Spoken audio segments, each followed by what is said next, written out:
What's up, Coach Ken? Back with you once again. Hope you enjoyed the first part of my video. Like I said, Instagram allows 1 minute, so I want to dig a little bit deeper into the types of diets you can do with keto. There's been a lot of things on the internet right now I see that are pretty good, but there are some things that are just a little wacky here and there. So the first thing you want to do with a keto diet is you want to drop your carbohydrates down all the way. Just dump your carbs, and this is a straight keto diet. Zero carbohydrates as close as possible. You're not ever going to get to zero. That's impossible. If you're going to have green beans and broccoli, you're still going to have some sort of fibrous carbs in your diet. They're negligible, but they still count as carbohydrates. So call it what you want. 50 or less is typically the goal. So you want to set up your diet to where you're doing higher fats, lower proteins, and extremely low carbohydrates. So you're looking at ranges of 70% fats, 20% proteins, 5-10% carbs. The closer you get to those numbers in the beginning, it's going to work very, very well for you. My clients have all been using keto dieting. I don't put everyone into a keto diet right away. A couple people like Jesus, if you've seen his pictures lately, you can go to my Facebook page. He's on there. I've been posting a lot of results on my clients lately. Most of them are doing keto diets or very close to, very low-carb diets. And one thing I've learned about a keto diet is, or low-carb dieting, people have asked, well, I don't want to do keto dieting because I'll burn up on my muscle. That's really not true, because when you drop your carbs, you increase growth hormone.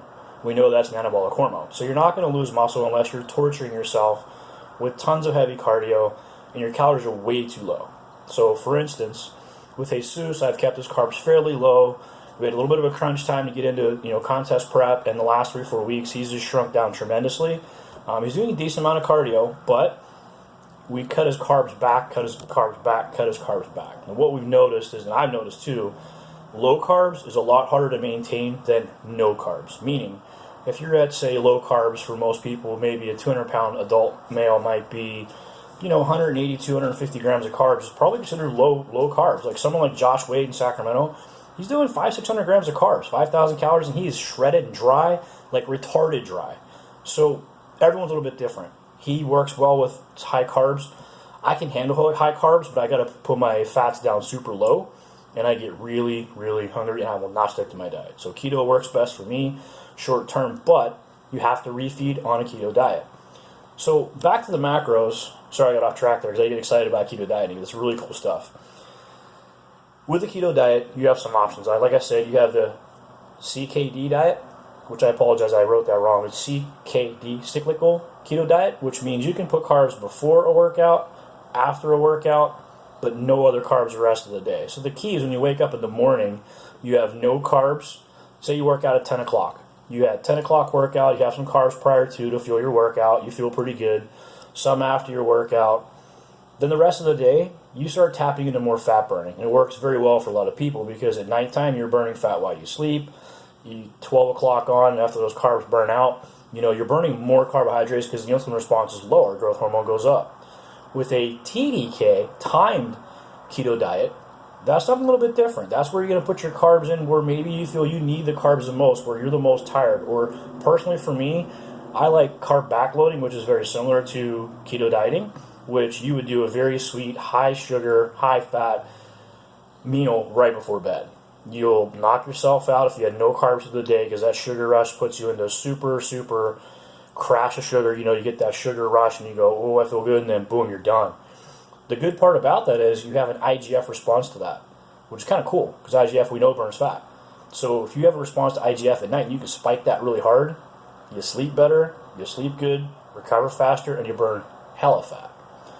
The regular diet keto is just straight keto. Now the key to keto dieting is you can and most times will start to have your thyroid be reduced, meaning it's going to slow down over time because there's no carbohydrates pushing in the system to keep it moving and keep it higher rate, right? What you want to do is once a week, you want to have a high carbohydrate meal. It could be a plate of pasta, it could be bread. You could do something dirty if you want, like burger and fries. To me, I think burger and fries work best from what I've seen coaching people and myself. I do, for some reason, have ice cream with my salt, and it works really well. I don't know why yet, but I'll figure it out. But most people thrive on the salts because your body's being depleted because you're, in a state of ketosis and all that fun stuff.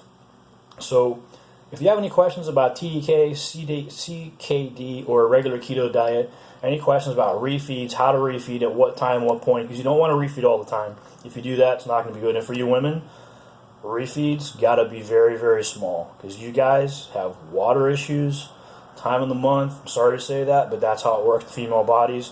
Your hormones change dramatically and quickly. So it's not a bad thing. It's something you just have to work at. You'll know over time when you can have that meal, what type of meal you can have. But you got to do this by trial and error too, because no one really knows what your body can and can't take. Some girls can do super high fats and salts, and they just wake up and go, wow, I look totally different. Some go, I need some cookies and ice cream or whatever. But you have to work at these things and try. Never stop. If you fail, you fail. Failing is part of learning, and failing is a part of success. So I leave you with this. Before you start a keto diet, make sure you get some professional help with it, because you can cause some damage. Not sick, ill, death damage, but you can cause damage to your metabolic rate, muscle mass, fatigue, all kind of crazy stuff, sleeping patterns. So don't mess with the keto diet.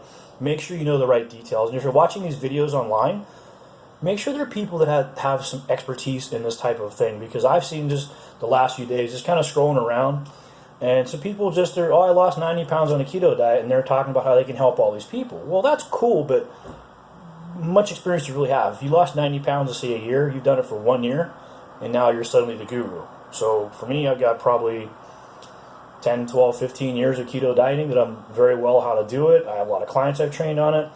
With 30 years experience in the bodybuilding world and nutrition certifications, it's a very tricky subject. So Coach Ken signing off for Enhanced Coaching. If you got any questions, let me know at coachkenx@gmail.com, and look below, and I'll have some different links and some topics on there. If you have any questions, please subscribe to my channel. Please subscribe to the Instagram channel. We'd love to hear your responses. I've been getting a lot of response lately on keto dieting. I think it's a great topic subject because it's starting to come back again. It's been a big topic. Back in the day, it was super high. Everyone did keto, and all of a sudden everyone went, no, you can't do keto because you'll get kidney failure and blah, blah, blah, blah, blah. Someone please tell me who has kidney failure and send me a message and show me some actual real proof. Someone died from keto, someone had kidney issues, or actual real data proof. I've not seen anything. Nothing. So to say that kind of stuff, I think it's wrong. Let me hear your opinion. Coach Ken signing off. You guys have a great day, and happy Easter as well. Take care.